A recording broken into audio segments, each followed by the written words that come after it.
Sociedade Digital no ar, a ponte aérea mais tecnológica do rádio, da TV e da internet.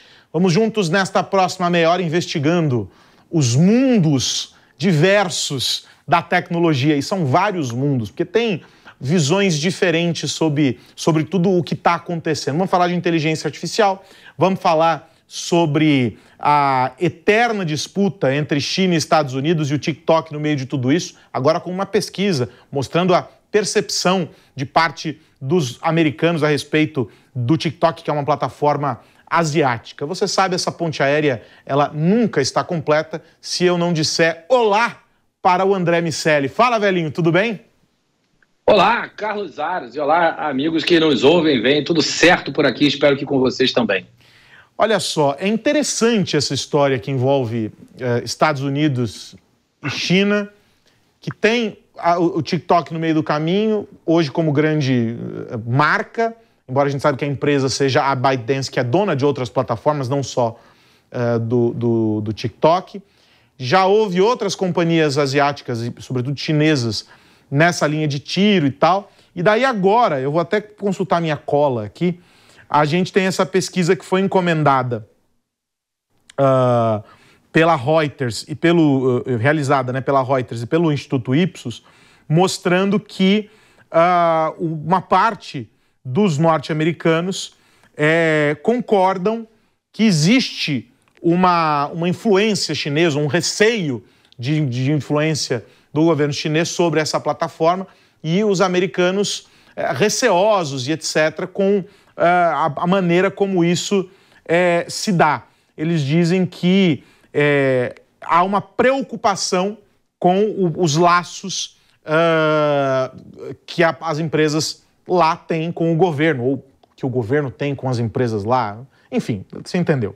E o que diz o número? O número diz o seguinte: 58% dos entrevistados, aí foram mais de 1.000 adultos, é um número pequeno, mas 58% deles, pequeno proporcionalmente à população americana, é isso que eu quero dizer, 58% deles acreditam que o governo utiliza o TikTok como ferramenta para moldar a opinião pública. E aí, André Miceli, porque eu tenho certeza que se fizer essa pergunta, essa mesma pesquisa, falando sobre outras plataformas, nós vamos alcançar índices parecidos, talvez não envolvendo o governo, mas entendendo que há uma mobilização ou um enviesamento para tentar nortear qualquer tipo de visão de mundo, você não acha?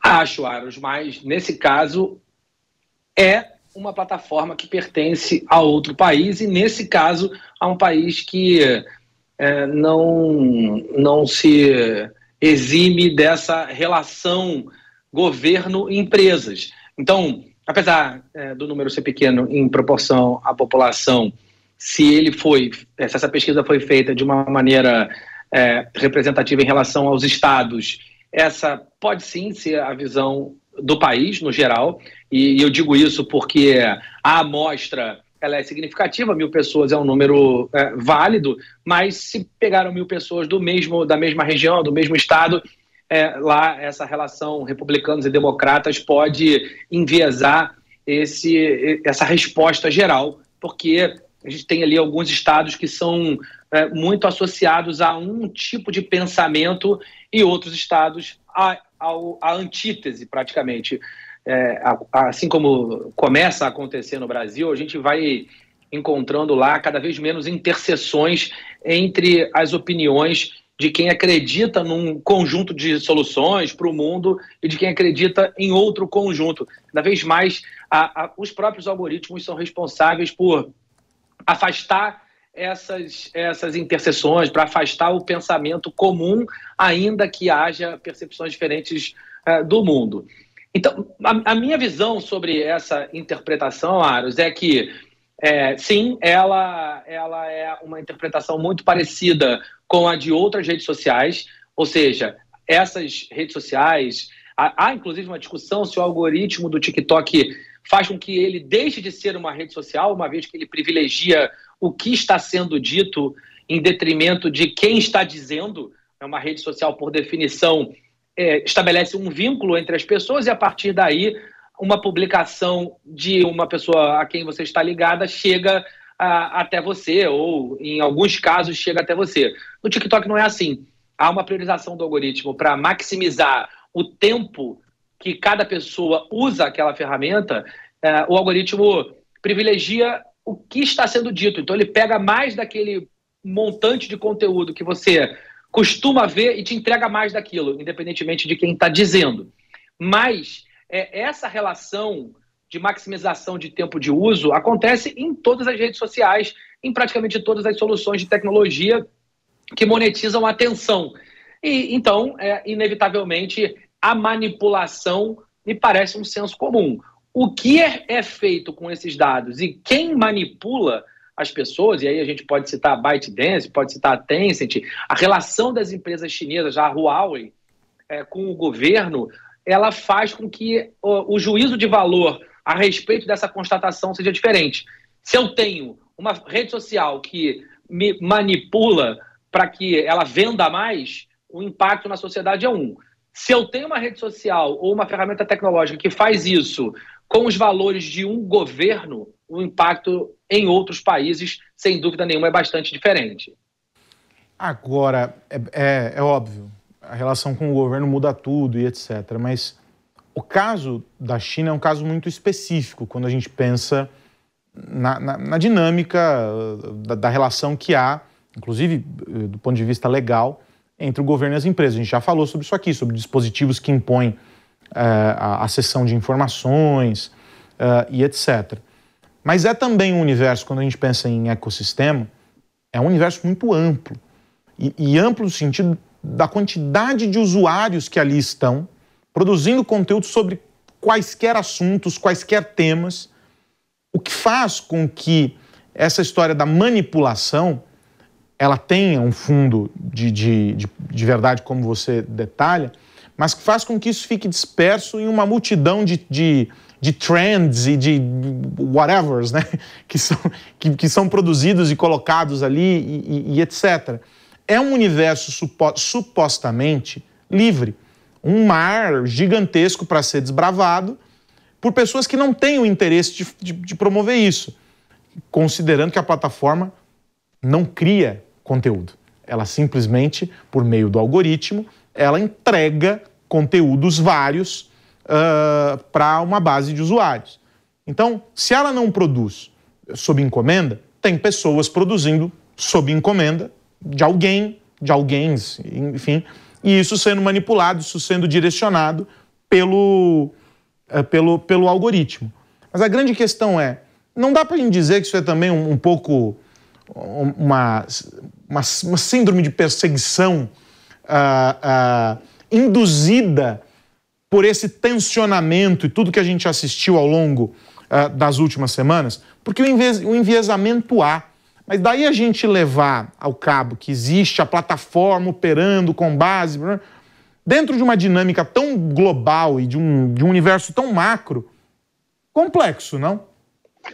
Complexo, Aros, mas a Cambridge Analytica está aí para mostrar que um pouco de paranoia não faz mal a ninguém. Sabe aquela clássica frase do Andy Grove, o presidente lendário da Intel, só os paranoicos sobrevivem? Talvez numa situação limite, como muitas vezes essa relação Estados Unidos e China chega, eles esticam a corda constantemente, é difícil fazer um juízo de valor sobre o que é paranoia, o que é síndrome de perseguição, o que é teoria da conspiração. Na dúvida, um governo que busca a soberania, ele tem que levar esse tipo de coisa em consideração. É bem verdade que, para o mercado de tecnologia, esse tipo de fragmentação, ele apresenta um risco. Essa multiplicação de ferramentas que fazem mais ou menos as mesmas coisas, e uma pode ser usada de um lado e o outro pode ser usada de outro, ela parece muito aquele momento cortina de ferro, né? O mundo que vivia numa polarização entre a antiga União Soviética e os Estados Unidos, onde a gente tinha, de alguma maneira, isso, um produtor de carro de um lado, um produtor do outro. Claro que o mundo ali nos anos 80, 70, que fazia várias corridas em paralelo, a corrida pelo espaço, a corrida pelo esporte, esse tipo de situação vem sendo, de certa maneira, replicada com nuances e molhos do século XXI, e a tecnologia é o principal deles. Então, Aros, apesar do risco da paranoia, me parece que não tem muito como ser diferente em função do que o governo da China já mostrou poder, querer e conseguir fazer muitas vezes. Agora, André, se a gente for levar isso num limite em que não só os Estados Unidos são alvo, mas potencialmente qualquer outra potência passa a ser um alvo, a gente entra naquela discussão que tivemos aqui há algum tempo sobre separar o mundo em grandes ilhas, em que os aliados estarão confinados em um ambiente, separado de outro, e todo mundo segregado. Isso tem um impacto e uma alteração profunda na dinâmica que a gente conhece, que a gente estabelece hoje. A gente já falou sobre o quanto a postura dos Estados Unidos pode induzir, de alguma maneira, uma movimentação no resto do mundo. A gente está vendo o que a Europa tem feito em relação às Big Techs e a postura contundente adotada pelo legislador lá. Tudo isso nos indica que caminhamos para esse lugar, de alguma maneira. Não sabemos como, mas estamos caminhando para um lugar muito parecido com isso, em que restrições severas vão ser impostas para preservar algo muito maior do que só o mercado de tecnologia, a plataforma em si. Como isso nos afeta, na tua visão, aqui, Brasil, nós que ficamos aqui igual o meme do John Travolta em relação a 1 milhão de coisas que acontecem por aí? Olha, primeiro de tudo eu quero dizer que a sua representação do meme do John Travolta foi muito boa, Aros. Aqui, ó, quando você começou, só de um ladinho, quando você começou a olhar de um lado para o outro, eu pensei que esse cara está evoluindo realmente. Dito isso, Carlos Aros, o Brasil, por muitas vezes, e especialmente nessa questão China, assim como na questão da Rússia, a gente é mais espectador do que ator nessas questões. O governo anterior tinha uma preocupação grande com a infraestrutura chinesa que ele queria ou que poderia viabilizar o 5G. No final das contas, foi uma preocupação que, apesar de válida, se mostrou quase que desnecessária, uma vez que eles continuaram envolvidos nessa questão. É claro que com algumas nuances, enfim, como eu sempre falo, né? Acabei de repetir isso, um pouco de paranoia não faz mal a ninguém. Acho que o que o governo anterior fez acabou atrasando o 5G, isso foi ruim para a gente, mas, por outro lado, conseguiu ali contratos um pouco melhores do que seriam se essa preocupação não existisse. Atualmente, Aros, a gente tem olhado muito para dentro. Então, a gente vê sempre o governo atuando sobre questões nas redes sociais e sobre a discussão do que vem sendo dito, mas o governo está olhando mais para isso, para quem está dizendo aqui internamente, ou para a mensagem que está sendo passada, do que para a plataforma em si. A relação do governo com a plataforma tem sido muito mais de responsabilização nesses casos da questão da liberdade de expressão do que como um projeto de nação, de manipulação e da relação de Estados Unidos, China com o Brasil. O governo brasileiro tem uma preocupação um pouco diferente com a internet, com as redes sociais e com essas plataformas, Aros. A gente está aqui mais preocupado com a mensagem e, em alguns casos, com o emissor da mensagem também. Vamos virar a página para um outro assunto muito bom, que é essa história da comissão lá nos Estados Unidos, que está investigando a questão antitruste, enfim, eu vou pegar o nome da comissão aqui para eu não errar. É a comissão do caso antitruste no Departamento de Justiça dos Estados Unidos contra o Google. E foram divulgados e-mails que foram trocados pelos diretores da Microsoft. E quem aparece nessa troca de e-mails que foi divulgada e que o Business Insider publicou lá nos Estados Unidos? Aparecem algumas figuras pouco importantes dentro da Microsoft. A primeira delas é o CTO, o Kevin Scott. A segunda delas, o CEO, o Satya Nadella. E o terceiro participante aí desse looping de e-mails é o cofundador da empresa, um senhor pouco conhecido chamado Bill Gates. O título da conversa é Pensamentos sobre a OpenAI. E eu acho que essa thread deve ter sido incrivelmente longa, André Miceli, porque você tem algo que Bill Gates faz é pensar, de modo que, imagine quantos pensamentos esse homem não pode ter e não deve ter a respeito do tema. Mas o fato é que são documentos internos que foram divulgados por ocasião desse processo, que tem como alvo essas empresas, e o governo está sendo muito atento ao avaliar tudo isso, porque a gente não está falando de números pequenos, a gente está falando de somas muito vultuosas e de um tema que é o grande fetiche da sociedade hoje, que é inteligência artificial, que vem com uma outra palavrinha junto, OpenAI, que deixa alguns com arrepios. O que ficou claro dentro dessa história? A Microsoft, quando entrou no game, lá em 19, 20, o game OpenAI, estava muito preocupada, muito angustiada com o fato de que o Google supostamente estava na frente na corrida pelo desenvolvimento de IA. Isso já era sabido. À época nós tratávamos do tema, mostrando alguns lançamentos e tal. Óbvio, havia muito receio, porque não tinha nada robusto, mas em seguida a gente começou a discutir, pouco tempo depois a gente começou a discutir os primeiros passos da OpenAI, ainda num mundo muito pequeno, e depois aquela explosão, o chat GPT e etc. E aí o resto, a história a gente acompanhou muito mais recentemente. Mas o ponto é que, à época, a Microsoft entendia o seguinte: precisamos apostar nisso aqui, porque dentro de casa não conseguimos fazer o que devia. Vamos lembrar que, à época, a Microsoft tinha acabado de passar por um período de transição muito importante interno, vindo de um vácuo no mercado em que ela bobeou em vários aspectos, e ela tinha retomado a curva, estava crescendo novamente sob a liderança do Satya Nadella há pouco tempo. Então, tem um contexto também na empresa que mirou esforços em algo e coisas ficaram para trás. A inteligência artificial foi algo que eles não conseguiram desenvolver. E aí eles investiram $1 bi na OpenAI na época. Esse investimento depois ele foi aumentando, e a Microsoft hoje tem cadeira no conselho. Eles podem tomar decisões com uma chancela importante ali dentro. Mas é muito revelador, André, esse contexto aí, essa conversa deles é muito reveladora no seguinte sentido, de que sim, é uma corrida, sim, eles estavam para trás e eles entenderam que não conseguiriam fazer isso sozinhos.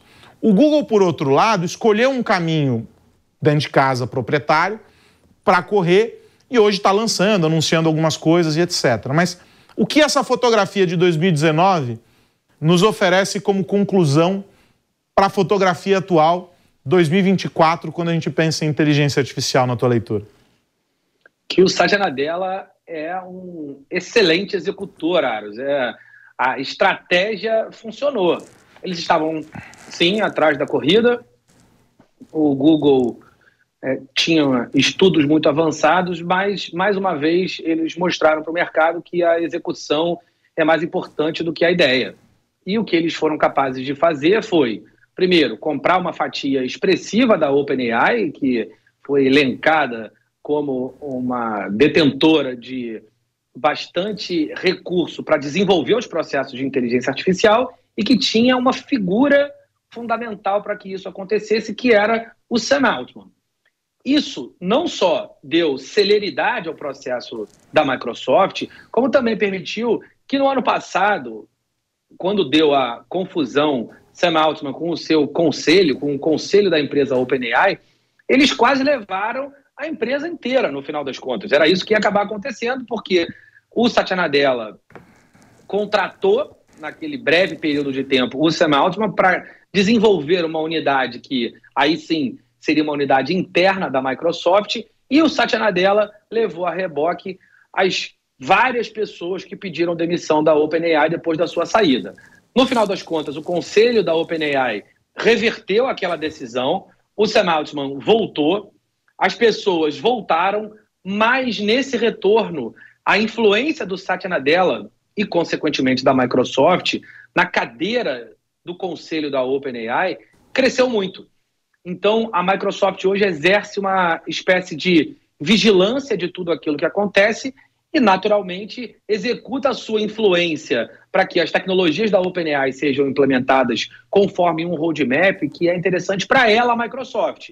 Sem contar que o Copilot, que é a ferramenta da Microsoft, que vai embarcada no Office, no e-mail, enfim, em toda a sorte de produtos que a empresa produz, já vem com uma integração que é, de fato, simbiótica, muito diferente do que desenvolver algo a partir das interfaces desenvolvidas, implementadas e disponibilizadas por uma empresa, que seria a opção se essa thread talvez não tivesse acontecido lá em 2019, Aros. O Satya Nadella, ele multiplicou em várias vezes o valor de mercado da Microsoft ao longo do tempo, reverteu uma situação de aparente declínio da influência que a Microsoft tinha no mercado de tecnologia, transformou a empresa numa das empresas mais valiosas do mundo, fica ali trafegando entre a primeira e a quarta, mas é um trabalho que, ao contrário do que aconteceu com o Steve Ballmer, que é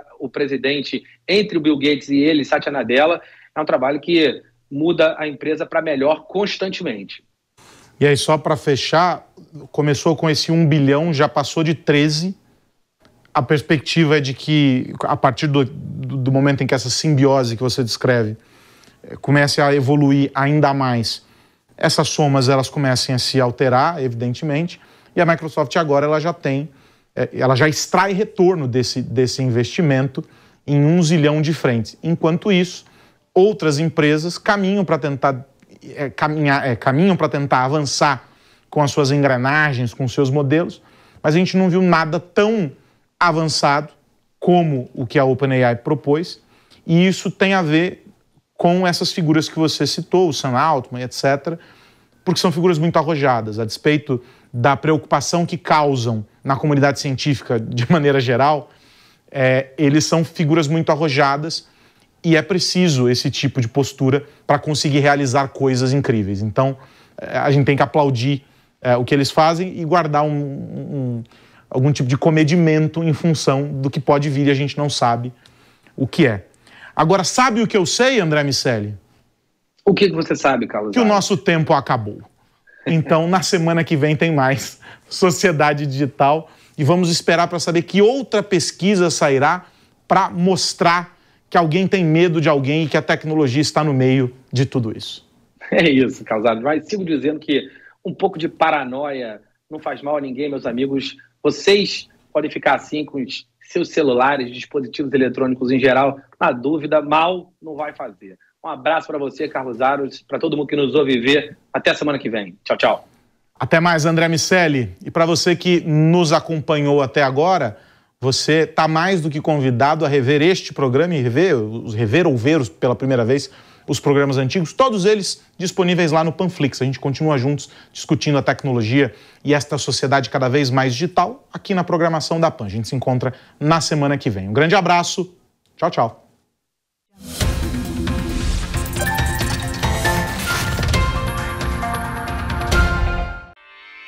Realização Jovem Pan News.